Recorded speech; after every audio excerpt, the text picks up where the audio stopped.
going, everybody? I am here in New York with Lauren Southern, and I wanted to talk to her because the sort of thread that I've been doing for the past week is like activism in journalism. Sargon of Akkad was talking about it, which prompted you to talk about it. You mentioned me. I've been talking about it. So let's just get down to business. Are you an activist or are you a journalist? Oh boy, okay. So I think I've certainly done activism for sure. I've done journalism as well, so I would consider that a form of gonzo journalism, the kind of thing where you bring people along to see the journey of what happens during that. I would not consider what I do objective at all. I would never pretend to be objective like you see CNN do and Fox News do. But what I do, I think, certainly brings another side of the story that needs to be talked about, and it definitely balances scales. I mean, you see some of the greatest journalism happening today coming from people who could be considered activists, like James O'Keefe, for example. He came out with a phenomenal story on CNN, and he's not going to journalism meetups, he's going to the Deplorable and speaking in front of a Trump flag. So I think that for people who are considered traditional journalists, getting as close to objectivity as possible is extremely important, and I love seeing that. But if you can't, or if you do have, if you have a personality like mine where I have so many moral convictions towards wanting to change this world, I'm not going to pretend to have objectivity. Be honest about it. Be open. And I also think for viewers, a lot of people, did you watch my video I did on this? I did. Right. Yeah. So I explained in my video that I think there are so many facts and so many different stories out there that even the most objective journalist is going to have to pick and choose between what they are going to present and where they're going to go, that you're not going to get the whole story of what's going on in the world by just looking at one journalist. So I think that it's a responsibility. That doesn't mean that there aren't objective facts. A lot of people thought I was being a postmodernist in my video, and I was not. Objective facts do exist, and you can try and should try to get as close as you can to the truth.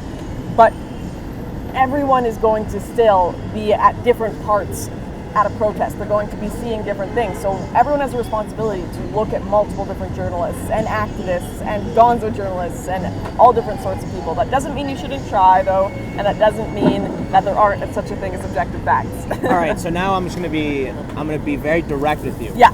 What's the difference between you and Lauren Duca? Or let me say this, for those who don't know who Lauren Duca is, she's a writer for Teen Vogue, and her Twitter feed is basically all anti-Trump posts. So obviously I don't think you're identical, but I would argue she probably says the same thing, that she has moral convictions, that she wants to highlight these issues. Is there a difference? Right, so that's the funny thing, because this is where a lot of kind of my defense of more biased journalism would come in, is when I was in Canada and I started working for the Rebel Media, the only real journalism in Canada was far left-wing journalism. And I was sitting there like, oh my goodness. So that's biased I can't too. even, it's biased, exactly. And I'm like, I can't even see the other side. I want both sides to be shown. So I was like, all right, I'll show the other side of the story. So I kind of brought it in to balance the scales. So I think that an amalgamation of following people that are on the left and that are on the right side of things and are trying to be as objective as possible, like yourself, is healthy for people to look at. I don't think, people always say that I'm objective and stuff like that, but I've said this in a couple other videos, I don't think it's about being objective, because I certainly have moral convictions. I certainly stand up for things like free speech and rationality. Right. I think it's about... Or try to be objective. I think you do put it in yeah, but I think it's about political activism, right?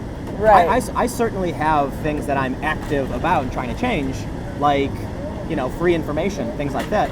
But I'm not for or against any political candidate or I'm not for the right or for the left or for or against any of these issues. And it's mostly because I just don't think I know enough to assert myself. And then people are like, wow, you're so objective. And I'm like, no, the reality is I just try to figure things out, right?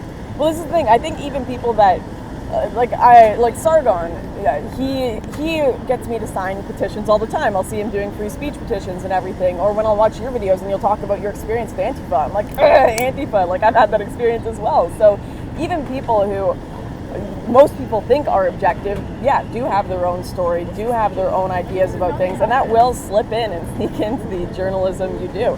Of course, I can see your point, though, where you're saying you don't actually go out and shoot flares at refugee boats. That did not happen, guys. Yeah, I was going to ask you don't about actually that. go out and I don't know if you've asked people to sign petitions or anything, but you don't really do that kind of stuff. I can see the difference between that for sure, and I think that's a conversation that we need to have. And I'm struggling with that conversation as well right now. Well, so I guess I've complained about activism in journalism, for the past week or so. Yeah. Because, coming off of VidCon, right? So at VidCon, you had the president of Now This News flat out say they're partnering with anti-Trump activists to make content.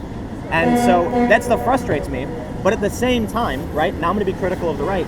The Rebel has their personalities. I mean, you worked there, but they worked. You worked there. Yeah. The Rebel just had one of their personalities run up Right. on stage at the Shakespeare play, and that's activism, Right. know. So are we? I guess are we being misled, or is it perspective? I don't know. What is this? Here's what I would like to see personally. Imagine a world where MSNBC came out and before they started a show, they said, hey guys, by the way, we are a left-wing news site. We come from the left. You're not going to get the whole story from MSNBC. Please go and watch Fox News. Please go and watch independent journalists. We want you to get the full story. And then Fox News said, go and watch yes, MSNBC. Imagine a world like that. That's what I would say the difference between myself and Duca is. Because I don't think Duca would say, go look at Lauren Southern's stuff. Whereas I would say, go look at Duca's stuff. Look at her stuff, compare what I'm saying, compare what she's saying, compare what Tim Pool's saying, and find it for yourself. And in the video I did just a couple days ago, I talked about Cenk from the Young Turks was also on this panel, and I don't give him nearly as much flack as I do this news guy, because Cenk flat out says, we're campaigning for these things. They flat out call themselves progressives. I mean, he even has a political action committee called Justice Democrats, and so I saw him at VidCon and said, I respect you for just being completely open about it. Yeah. Because at least then people are like, okay, I understand what I'm consuming. That being said, isn't it? It's also, I guess the main problem is that people, regardless of whether or not they know you're an activist or there are things you're active about, are going to trust you more than the progressives, and so they're going to weigh what you say with more trust than they would the left. So I don't know. I guess it really feels like there's no solution. But the best we can do is be open about what we're... Exactly. That's why my solution is just honesty. Because the problem is when people think that they are going there and they're like, CNN is the middle ground, it is the truth, which has been quite clearly proven now to be completely untrue by James O'Keefe and his excellent journalism. I think what James O'Keefe did was journalism, even though I think he is also kind of an activist. Well, look, it is all journalism. Yeah. But there's different kinds of journalism. Yeah. Like you said, Gonzo, there's immersion journalism, which is less hands-on than, say, Gonzo. Like what you did with... Actually, let me comment on James O'Keefe real quick. Obviously, he has a perspective on the whole issue. And the sound bites we heard from this supervising producer might not be representative of the higher-ups of the company. We don't know. I said this the other day. Even James O'Keefe, you got to take it all with a grain of salt. Precisely. But it is interesting. Yeah. So let's segue here and talk about what you did with Generation. What is it called? Generation Identity. Identity. You got in a boat, and apparently you had like an RPG, and you were. I'm kidding.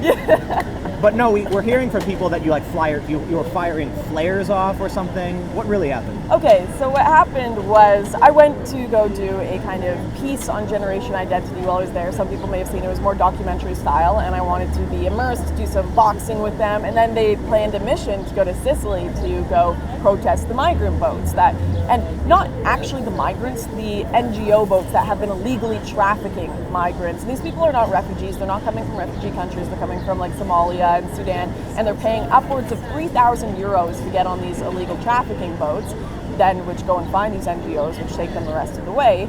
So they're sick and tired of it. They want this to stop. And we went over there and they said, hey, if you want to be on the boat with us, that would be really cool. And I was like, you know what, I'm passionate about this. That would be super fun. I could live stream it, all of that. And I went on there and we set off a flare in front of a sign that said no more illegal trafficking. When you say set off a flare, what is that? What do you mean? Is this like a light? Like it's literally just a flare light. It wasn't a stick and held it in the air? Yeah, cracked a stick. It wasn't firing at the boat. There were literally no migrants on this boat. It was the Aquarius. So let's clarify. This wasn't a flare gun.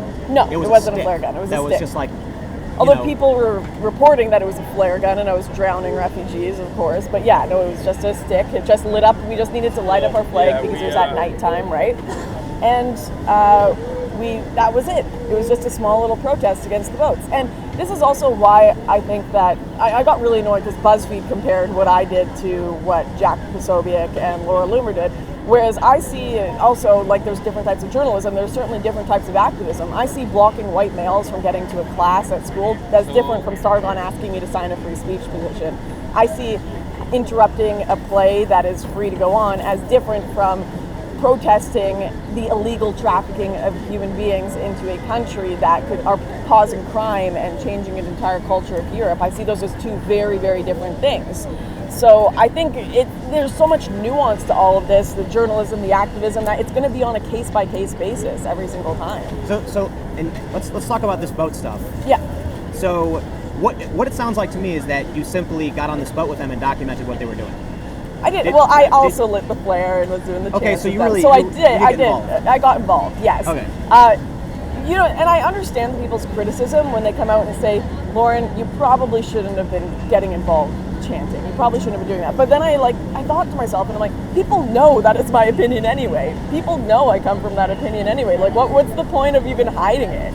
And then what would I do? Go on the boat and then be like, I'm totally objective about this entire event. Yeah. I mean, you don't even see, you see the BBC people that will go on the boats with the NGOs and they're like, this is awesome, saving migrants, right?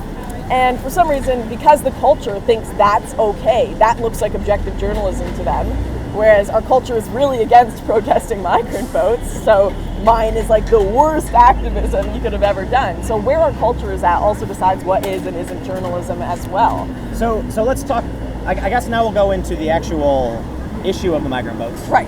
A lot of people are arguing, there's a lot of people who get it wrong. They say, like, you fire flares at this boat, that it was full of migrants.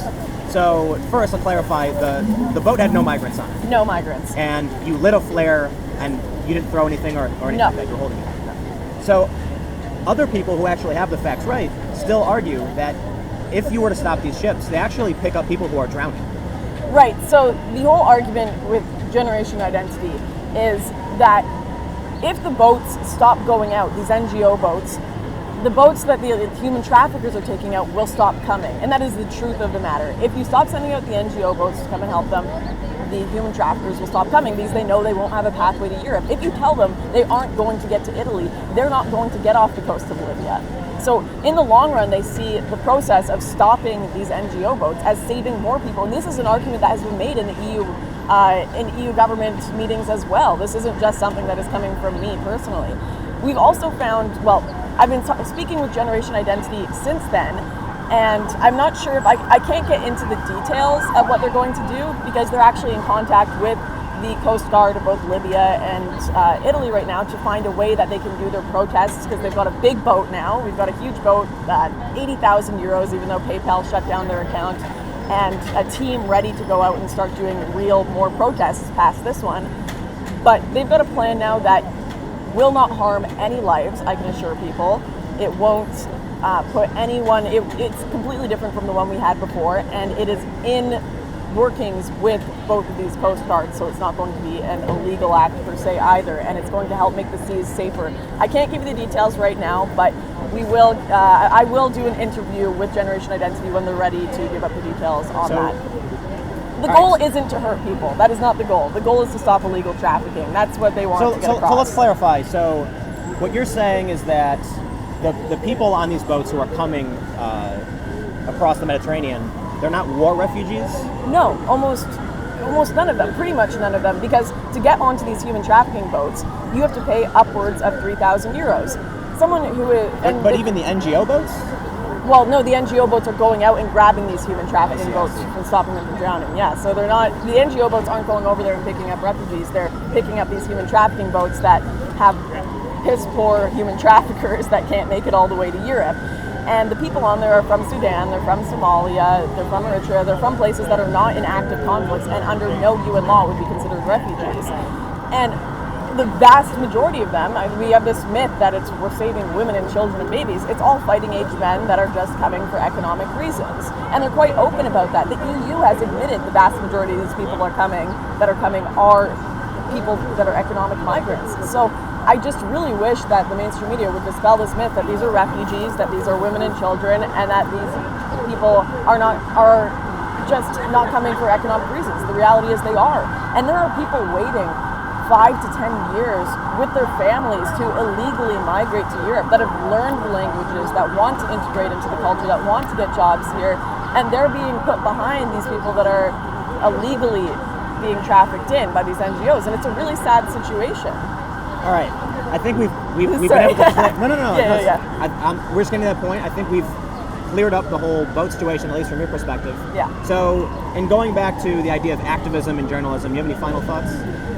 Any final thoughts? Okay, my final thoughts are, I want to clarify on my video that I did about Sargon that it's not a postmodernist video. I do believe in the idea of objective facts. I just don't believe that every single person is going to be able to bring every single side to a story in one video. Even the best journalist who tries to be the most objective they can be will still have their personal biases slip in. They will still have what they choose to report on slip in, and that we as people have a duty to diversify the content that we consume, and also we as political commentators, journalists, whatever you want to call us, should be honest about our biases that may or may not slip in.